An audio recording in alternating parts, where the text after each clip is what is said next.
Welcome to another episode of Churches Around the World from ChurchMapped, and today we're heading to London, England to see the Church of Our Lady of Mount Carmel and St. Simon's Stock. The Church of Our Lady of Mount Carmel and St. Simon's Stock is situated in a very affluent part of London called Kensington. But in stark contrast to the surroundings, don't expect to find this church brimming with priests with gold watches, private jets, and fancy cars. Oh no, this church is run by the Carmelites. If you watched our previous travel guide of Farm Street Church, which is also in London, England, then you will remember that we mentioned religious orders. In the many churches we've covered, we've spoken about religious orders on occasion. For instance, we spoke about the Jesuits in our travel guide of Farm Street Church in London, England, and we spoke about the Dominicans in our travel guide of St. Dominic's Church in Lisbon, Portugal. We briefly referenced the Carmelites in our travel guide of the ASHERAH Basilica in Lisbon, Portugal, but stated that we would leave a full explanation of the Carmelites to a future travel guide, namely the Church of Our Lady of Mount Carmel and St. Simon's Stock. And ta-da! Here we are. To recap, a religious order is basically a group or community within the Catholic Church who are dedicated to Christ in a special way. This usually involves taking what are known as solemn vows, which are promises made before God, the Church, and the community, typically involving poverty, chastity, and obedience to a superior of the community. There are also what are known as simple vows, and they are distinct from solemn vows in that simple vows usually allow the one who has taken it to have the right to the title of the property inherited from their parents, but they must give up its use and revenue. Those who take solemn vows, on the other hand, give up everything in regards to private property. We kinda spoke about this in our travel guide of St. Aloysius' Church in London, England, wherein the young St. Aloysius renounced all hereditary titles to pursue a calling dedicated to the sick and the poor. Be sure to check it out. All of this sounds technical, and it is. There is even some disagreement within the church itself about the source of solemn vows. This touches upon a discipline known as canon law, which is the law that governs the Catholic Church. We won't be going into canon law here, haha. Perhaps a better way of understanding religious orders is to compare it to the life of Christ. It has sometimes been said that religious orders mimic a particular part of Christ's life. For example, the Dominicans, or the order of preachers more accurately, represent that part of Jesus' life involved in preaching. The Franciscans represent that part of Jesus' life of utter poverty. So what do the Carmelites represent? Without wanting to make any kind of official statement on behalf of the Carmelites, one could suppose that the Carmelites represent the contemplative aspect of Jesus' life. The reason for our cautiousness in making any definitive statement on the Carmelites is that, well, there is a lot more mystery surrounding the Carmelites than other religious orders. For instance, we know with certainty that the Dominicans were founded by St. Dominic. Be sure to see our travel guide of St. Dominic's Church in Lisbon, Portugal. We also know with certainty that the Franciscans were founded by St. Francis. But who founded the Carmelites? It's actually open to debate. If you spoke to a Carmelite, it is likely that he or she will point to Old Testament figures such as Elijah as one of the founders of the religious order. This makes the Carmelites distinct in that they point to a figure in the Old Testament as one of their founders. Quick recap. The Bible is generally divided into two parts, the Old Testament and the New Testament. The Old Testament concerns scenes before the life of Christ and mainly revolve around the salvation of God's chosen people. The New Testament concerns the life of Christ as well as immediately after in regards to the apostles and the final judgment. Anyway, Elijah is one of the key figures in the Bible. He is remembered today especially for a scene reported in the Old Testament, more specifically the first book of Kings, where amidst the droughts that had impacted Israel for several years, the Israelites were confronted with a dilemma. Do they turn to the God of Abraham and Isaac and Jacob, a theme that runs throughout the Old Testament, or do they turn to the alternatives of Baal and Asherah? So there was a kind of duel to reveal to everyone who exactly is the real God. Ladies and gentlemen, welcome to the main event. Standing in the left corner and weighing in at 700 pounds are the prophets of Baal and Asherah. And standing in the right corner and weighing in at 333 pounds is Elijah. Contenders, are you ready to fight? Fight! In the first book of Kings, we read that Elijah approached King Ahab, who ruled over Israel. He was the husband of Jezebel, who was better known in popular culture. Israel's problems with the drought were attributed to King Ahab's sins, and so there was a test to see who exactly was the real God. The way this was determined to be best decided was by placing a bull in the middle, and both would call upon their god to light the bull with fire. The bull that becomes lit with fire after the name of the god being called is the true God. Everyone agreed that this is a fair test. The representatives of Baal and Asherah went up first. They called upon Baal and Asherah constantly, but to no avail, so much so that Elijah actually mocks them. Talk about being bold. Next up, it was Elijah's turn. After preparing the altar, Elijah called upon God's name, and the bull was lit with fire, so it was clear who the true winner was. The outcome of this duel is a theme that we see particularly in the Old Testament, but not so much in the New Testament. This idea that God distinguishes himself from the various gods that were being worshipped. Further, we see the theme of being outnumbered or outsized. In the first book of Kings, Elijah is only numbered as one, whilst those of the opposing side representing Baal and Asherah are numbered 450. We see the same theme, for instance, with King David and Goliath, which has entered into popular culture as being one of the best depictions of the small guy winning. But whilst this scene contains fire falling down from the sky, surprisingly, it is not this scene in Elijah's life that is central to Carmelite spirituality. No. Carmelite spirituality is based on the idea of finding God in that small, still voice. These words come from the next chapter in the first book of Kings, more precisely, the first book of Kings, chapter 19, verse 12, wherein we read that Elijah ran to the wilderness out of fear of his life because of Jezebel, who we said earlier was King Ahab's wife, was likely to kill him. Whilst in the wilderness, God was not in the strong wind that had just blown, nor was God in the earthquake that had just erupted, nor even in the fire that had just emerged. Rather, God was to be found in a loud whisper. And it is this particular point that could be said to be the foundation of Carmelite spirituality. It also explains the somewhat austere interior of the Church of Our Lady of Mount Carmel and St. Simon's Stock, but we will come to that later. Before we continue, we should introduce ourselves. ChurchMapped is a social network and travel company specializing in churches around the world. If you want to find out about a particular church, simply head to www.churchmapped.com and type the name of the church you are looking for. You will find out Mass times, confession times, and much more. If you own a business, consider joining our business platform too.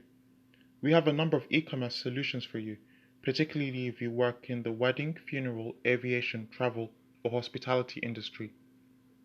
We're also open to other businesses. Be sure to check out www.churchmapped.com for more information.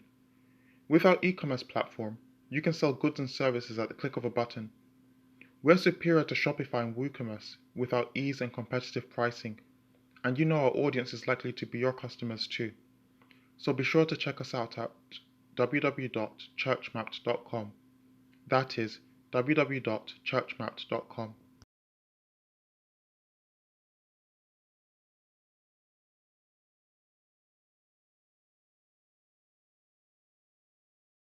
So that's one account of the origins of the Carmelites. However, when asked about who founded the Carmelites, others would likely point to figures from the 13th century such as St. Simon's Stock. Due to the spread of Islam, the Carmelites were increasingly forced to emigrate from the Holy Land and surrounding areas and into Europe, a transition that would come to influence the religious order to the present day. St. Simon's Stock, whom this church is partly named after, played a crucial role both for the history of the Carmelites in general, as well as specifically the Carmelites in England. Funnily enough, not a lot is known about St. Simon's Stock. We do know with some degree of certainty he was born in the 12th century in Kent. Be sure to check out our upcoming travel guide of the National Shrine of St. Augustine and the National Pujan Centre in the Kent area of England. He is sometimes referred to as Simon Anglus because of his English birth. What we also know with certainty is that he was elected in 1247 as the General of the Carmelites. It is said that he received a vision of the Blessed Virgin Mary, that whoever died wearing the brown scapular would not perish in hell. Now, all of that seems both frightening and uplifting at the same time. We won't go into the details of what exactly a brown scapular is, owing to wanting to keep this travel guide within the reasonable time limits of our travel guides, but please do check our future travel guides and watch out for any of them to do with the Carmelites, and we'll likely discuss it there.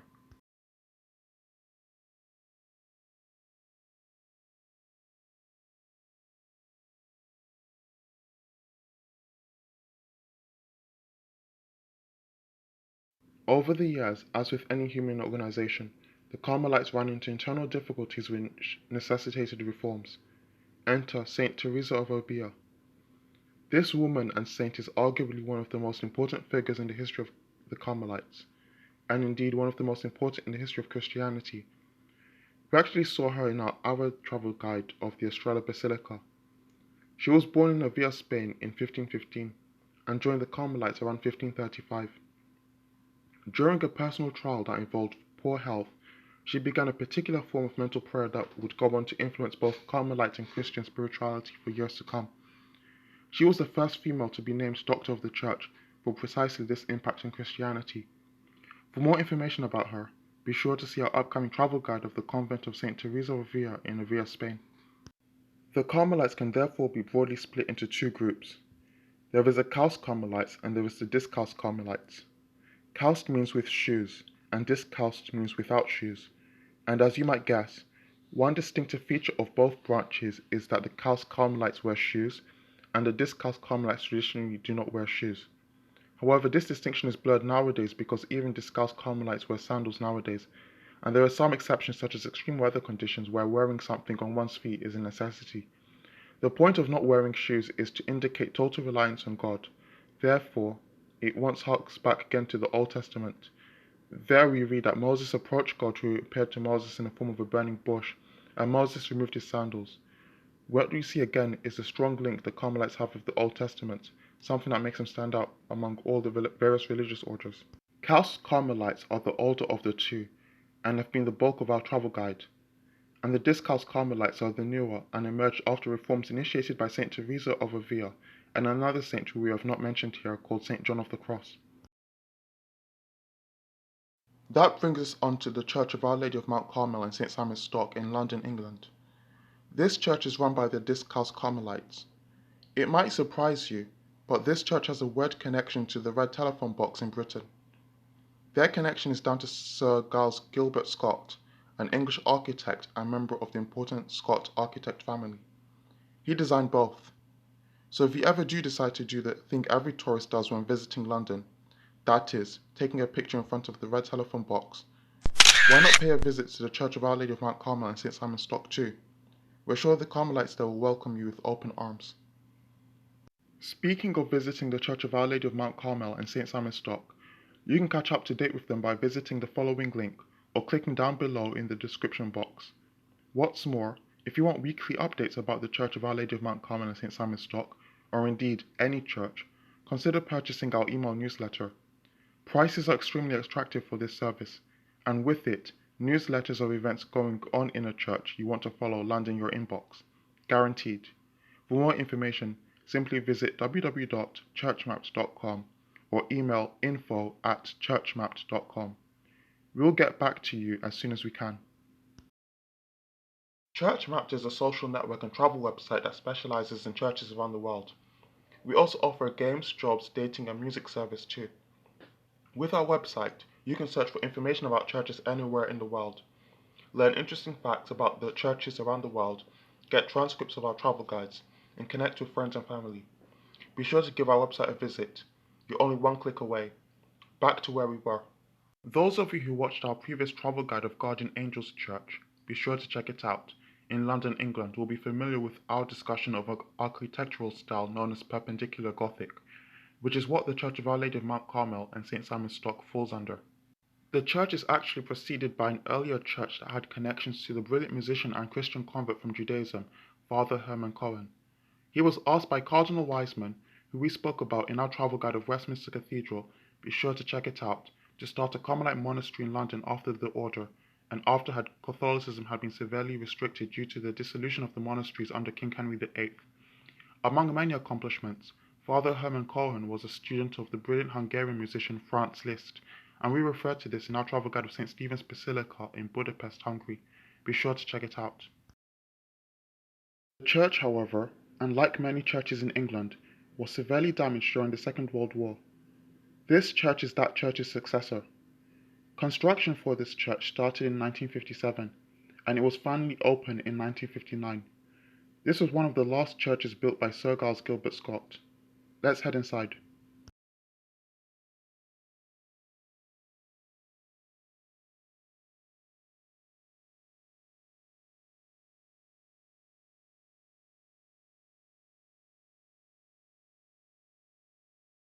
One of the somewhat distinguishing features of the interior of this church is its simplicity, or at least, that's what we felt. There are very few outlandish features, and we suspect this simplicity and lack of bombastic detail points to the theme we've highlighted throughout this travel guide, namely, that simplicity and seeking God in that small, still voice is at the heart of Carmelite spirituality.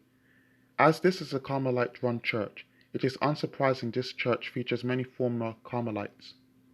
Over here we have St. Teresa Benedicta of the Cross, known to many as St. Edith Stein. And over here we have St. Therese of Lisieux, an extremely popular Carmelite nun. We will be sure to go into her more in our future travel guides. Over here behind the altar we have what is known in Christian architecture as a REREDOS.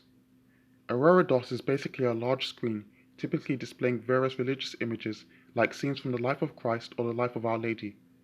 Here we have a REREDOS depicting various scenes from the life of Our Lady. What is perhaps most relevant to this travel guide, however, is the center of the REREDOS. Our Lady is depicted wearing a brown scapular, an iconic image one frequently sees with the Carmelites. As mentioned earlier, we will go into the brown scapular in one of our future travel guides.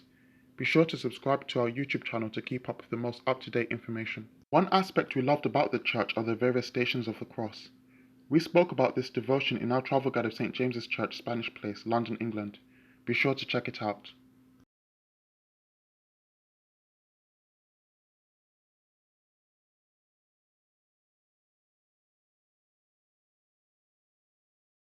Phew, that was quite a journey. That's it for this episode of Churches Around the World from ChurchMapped. However, although this travel guide of the Church of Our Lady of Mount Carmel in St. Simon's Stock has now ended, that doesn't mean you can't continue to keep up to date with this church. We offer an email newsletter service where you can get information on the church straight to your inbox. Just head over to www.churchmapped.com for more information. You can also visit the ChurchMapped page for the Church of Our Lady of Mount Carmel and St. Simon's Stock by visiting the link on the screen too.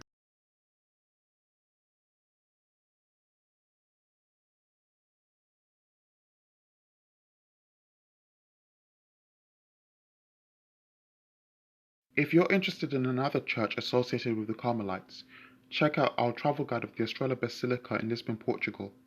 We also have an upcoming travel guide of the convent of St. Teresa of Avila in Avila, Spain, so keep your eyes peeled for that and be sure to subscribe to our YouTube channel to be notified when it gets published. Fun fact, St. Peter's Italian Church, who we have also created a travel guide for, be sure to check it out, generally do an annual procession in honor of Our Lady of Mount Carmel. If you watched that travel guide and were left confused about what exactly this was all about, we hope this travel guide of the Church of Our Lady of Mount Carmel and St. Simon's Stock has helped answer some questions you have.